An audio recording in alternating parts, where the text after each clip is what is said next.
এক ঝাঁক সুন্দরীর মিলন মেলায় মুখর হয়ে উঠেছিল মিস অ্যান্ড মিসেস এলিগেন্স বাংলাদেশের ইফতার আয়োজন। ৮ মার্চ রাজধানীর আদাবরের একটি বাড়িতে নেমেছিল লাস্যময়ী রূপসীদের ঢল।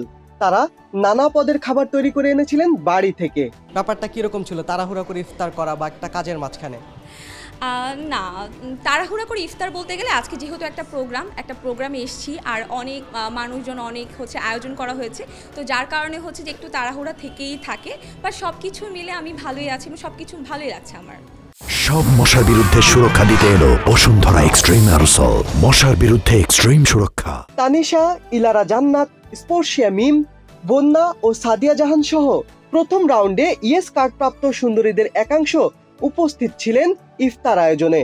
রোজার সময় আপনারা কাজও করছেন, ইফতারও করছেন, বিষয়টাকে কিরকম ভাবে নিচ্ছেন? অনেক কষ্ট হয়ে যাচ্ছে কি?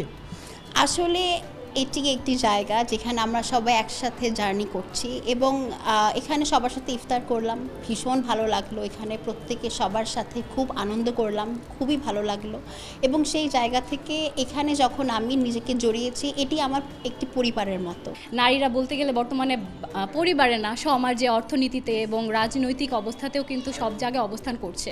আর আমাদের এই প্ল্যাটফর্মে আমরা সবাই একসাথে আজকে ইফতার করছি, সবাই এত বেশি ভালো। অ্যান্ড আমাদের যারা অর্গানাইজার আছে, আমাদের যারা ফাউন্ডার, সিইও ম্যাডাম অ্যান্ড ভাইয়া আছে, তারা খুব বেশি সাপোর্টিভ অ্যান্ড অনেক বেশি কোঅপারেটিভ।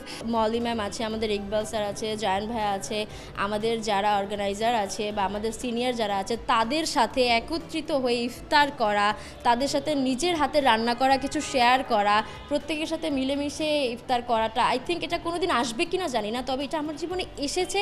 এই জন্য আমি নিজেকে নিয়ে অনেক গর্ববোধ করছি এবং নিজে পার্সোনালি অনেক হ্যাপি। আমি খুবই নতুন একটা এক্সপিরিয়েন্স ছিল।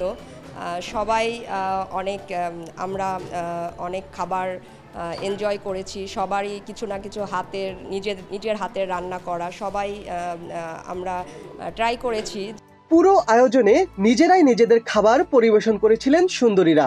এ সময় একে অপরের সঙ্গে অভিজ্ঞতাও বিনিময় করেছেন। শিবলি আহমেদ, বাংলাদেশ প্রতিদিন।